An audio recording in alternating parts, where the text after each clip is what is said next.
Kita skill tuh Indonesia lebih unggul dari negara-negara lain. Tapi dari segi tenaga kita kalahnya di situ. Perasaan pertama tuh kayak sedih nangis gitu kan masa sih cedera ACL. Cedera ACL kan yang paling ditakutin sama atlet. Semua atlet, seluruh atlet kan paling takut sama cedera ACL kan. Bisa sembuh lagi nggak ya? Bisa main lagi nggak ya? Masa cuma sampai sini doang sih? Halo semuanya, aku Yeremia Rambitan, atlet badminton Indonesia.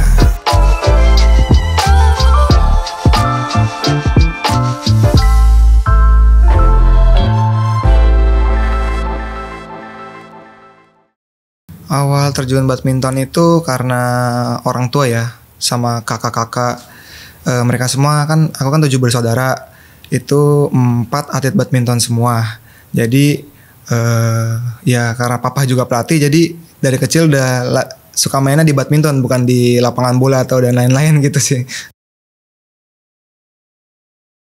Karena kan badminton di Indonesia banyak yang berprestasi, jadi ya suka badminton karena bisa berprestasi sih, banggain Indonesia juga. Kalau best rankingnya itu ranking 11. Ya di kejuaraan Asia itu partneran sama Pramudia. Yang pasti seneng sih, Kak, happy karena bisa juara, terus juga bisa bikin bangga Indonesia, pelatih, orang tua, dan orang-orang sekitar juga.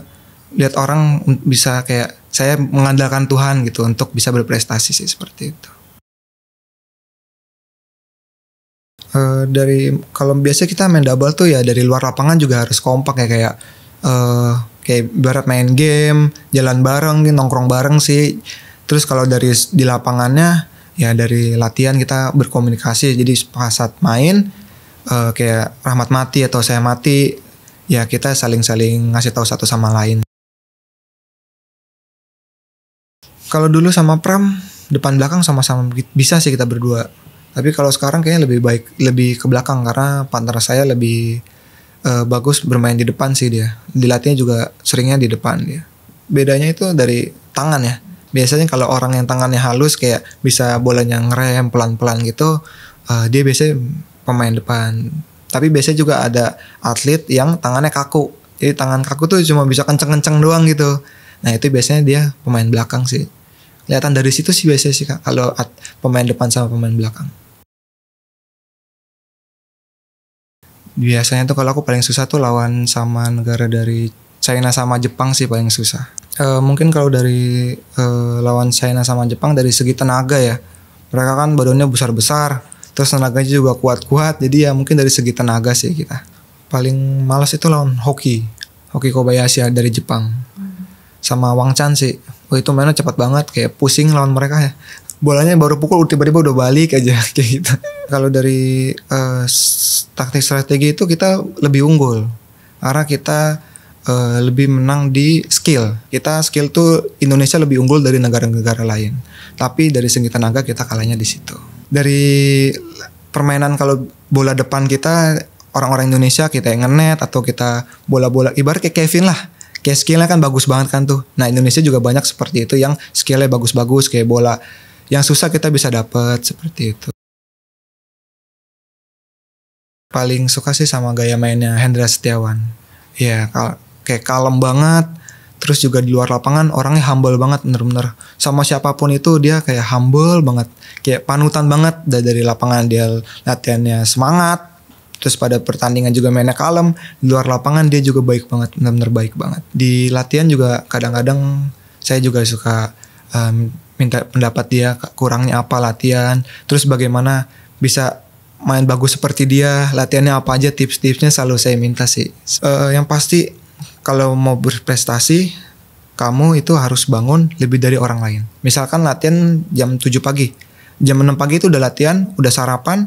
30 menit sebelum latihan udah datang ke lapangan, udah pemanasan, udah latihan sama tembok atau latihan sepedahan buat nguatin fisik seperti itu. Jarang banget kan orang umur 40 masih bisa ikut Super 1000, top perform sampai ranking masih di bawah 10. Dia doang yang bisa kayaknya. Kalau bagi saya pribadi sih kalau untuk mental itu harus nggak punya malu. Jadi di lapangan kita main seperti apapun ya kita nggak perlu malu karena kalau kita menang pun, main apapun itu kalau terlihat bagus, ya kita bakal terlihat kayak di mata orang kayak wah mainnya keren nih. Walaupun menurut kita kayak aduh malu nih gue kalau kayak seperti ini, aduh gimana ya kalau pukulan kayak gini, orang lihatnya gimana ya kayak gitu. Mungkin lebih ya nggak punya malu aja sih, kayak teriak kalau pada main, teriak biar kita melepaskan yang tegang itu, apapun itu kita luaskan sih gitu. Kadang-kadang juga suka tegang gitu karena baru mau servis udah pada teriak aja, wah kayak aduh gimana gitu. Nah, yang pasti kurang memuaskan ya dari segi target, karena kita target itu kan dapat emas 1 kalau nggak salah apa 2. Dan juga kalau dari lihat segi latihannya itu udah benar-benar bagus banget, latihannya itu udah benar-benar kayak wah menjanjikan gitu. Ya tapi dibalik itu tetap aja kalau di lapangan pertandingan, apalagi kan Olimpik kan 4 tahun sekali, itu pasti bakal ada tegang, pasti bakal kayak ada kurang percaya diri atau terlalu percaya diri, itu pasti ada. Karena biasanya tuh pertandingan kayak Olimpik itu kayak orang-orang yang tidak disangka juara biasanya itu juara. Kalau dari track recordnya kan kayak Jojo kan kalah sama Laksa Hasan dari India tuh. Kalau dari pertemuannya 7 kali menang, sekali kalah. Ya namanya itu karena Olimpik pasti bakal ada tegang ya, atau percaya diri atau kurang percaya diri, ya pasti bisa kalah. Olimpik itu benar-benar kayak pertandingan yang sakral gitu, kayak siapa aja lu bisa menang di situ. Dengar lagu sih, sama selalu ingat ayat ayat yang paling saya suka, yang selalu termotivasi dengan ayat itu sih. Ayat Yeremia pasal 17 ayat 7, berberkatilah orang yang mengandalkan Tuhan dan selalu menaruh harapannya kepada Tuhan. Selalu kayak sebelum tanding selalu ingat-ingat ayat itu, terus juga dengar lagu biar nenangin hati. Ya karena ya ayat itu kayak kalau kita bisa mengandalkan Tuhan sepenuh hati, ya mungkin bisa main lepas, ya main bagus sih, seperti itu. Biasanya kalau sebelum tanding tuh didoain sama Pak Joshua dulu, Joshua Tumakaka, Pastor Joshua Tumakaka, terus dikasih minyak juga biasanya. Jadi setiap tanding tuh selalu bawa roti, bawa anggur, bawa minyak. Jadi setiap malam sama sebelum tanding itu selalu minum. Jadi kayak malam sebelum tanding minum, berdoa sama papa, terus pakai minyak urapan ke gor pertandingan, itu doa dulu lagi sama orang tua, karena yakin sama ya pasti kan kalau kita selalu mengandalkan Tuhan dan selalu percaya kalau kita bisa, yakin ya pasti Tuhan bakal ngasih kesempatan buat kita. Walaupun sempat gagal juga, tapi kalau kita mencoba dan kita selalu mengandalkan Tuhan, itu pasti bakal ada waktunya kita berhasil sih. Yang paling berkesan yang pasti bisa sembuh dari cedera ACL sih, cedera lutut sih. Pada saat itu lagi tanding di Indonesia Open 2022 ya kalau nggak salah. Di situ pas lagi di quarter final, pas lagi lawan Malaysia, kena cedera di lutut.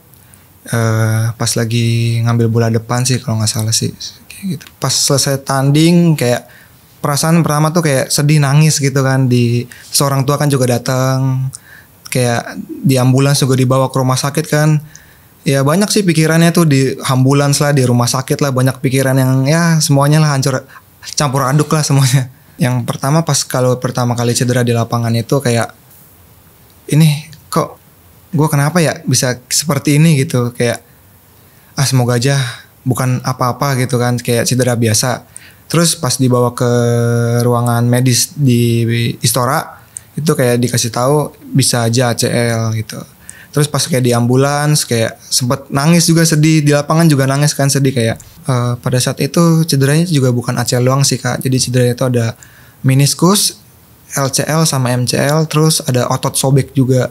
Aduh, masa sih cedera ACL? Cedera ACL kan yang paling ditakutin sama atlet. Semua atlet, seluruh atlet kan paling takut sama cedera ACL kan. Kalau bulu tangkis kan kita kan gerakannya kan seluruh badan ya, dari pinggang, kaki, tangan.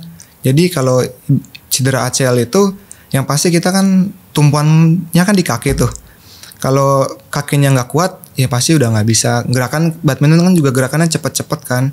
Masa kayak saya bisa cuma sampai sini aja karirnya sih, seperti itu. Jadi ya kalau udah cedera lutut, ACL, meniskus gitu-gitu ya udah berat sih, susah banget untuk balik lagi ke top perform.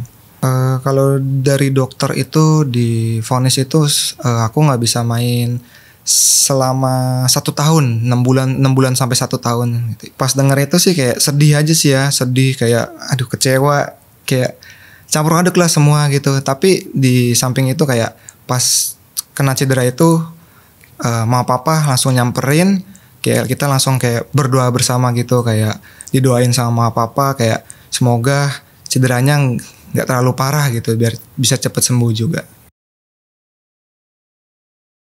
Yang kalau kecewa pasti sih kecewa, karena kan kalau cedera itu pasti dari latihannya yang kurang, mungkin kayak saya latihannya kurang tekun, kurang maksimal, jadi kayak otot-otot kaki itu kayak lemah dan bisa terjadinya cedera seperti itu.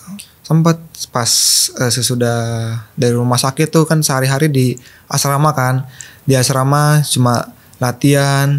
Terus kadang-kadang kalau lagi nggak ngapa-ngapain, kadang-kadang suka kepikiran gitu kayak, duh kenapa bisa cedera ya? Bisa sembuh lagi nggak ya? Bisa main lagi nggak ya? Masa cuma sampai sini doang sih? Kan pengen ikut banget Olimpik, bisa juara Olimpik gitu. Tapi kenapa bisa cedera gitu, kayak gimana, kayak ngerasa sedih gitu, kayak ya kepikiran yang negatif-negatif sih pasti. Kalau kaki udah 95% lah udah bisa main. Tapi masih dari pikirannya masih ya 80-90 sih. Untuk pikiran takut-takut kayak gerak cepat atau lompat sana sini sih. Mungkin kalau set efeknya itu lebih ke kepercayaan diri ya. Semenjak cedera, kepercayaan dirinya untuk kayak lompat, untuk gerakan cepatnya itu masih takut-takut. Karena kayak masih mikir kadang-kadang kayak gue takut cedera nih ya, kayak gimana gitu. Hal yang bisa bikin bangkit lagi itu yang pertama orang tua ya. Orang tua selalu nge-support dari mental, terus juga dari doa, selalu doa bareng, terus juga dari partner, pelatih, orang-orang sekitar yang selalu kayak nyemangatin Yere, kayak lu masih bisa tanding lagi, masih bisa pulih 100%, masih bisa balik lagi ke top perform sih, seperti itu. Dulu kan yang bantu kan Prof Niko sama Dr. Grace kan. Jadi kayak dia di Unoxanya tuh kayak kamu tuh lumayan cukup parah, dia bilang. Untuk bisa balik ya tergantung kamu. Kalau kamu semangat, kamu yakin bisa balik, percaya diri, itu bisa balik lagi. Terus juga dikasih tahu kalau kamu bisa main badminton itu 6 bulan udah bisa latihan normal. Terus setahun baru bisa kamu bertanding, kata dia seperti itu. Kalau dari kan karena biasa sama papa mama doa tuh, kayak kebetulan kan papa kan pendeta juga, mama pendoa juga kan, kayak dapat penglihatan katanya aku tuh bisa tanding lagi tuh 6 bulan, terus bisa latihan lagi tuh selama 3 bulan 2 bulan. Dan karena orang tua ngasih keyakinan seperti itu, dan itu juga kayak suara dari Tuhan gitu.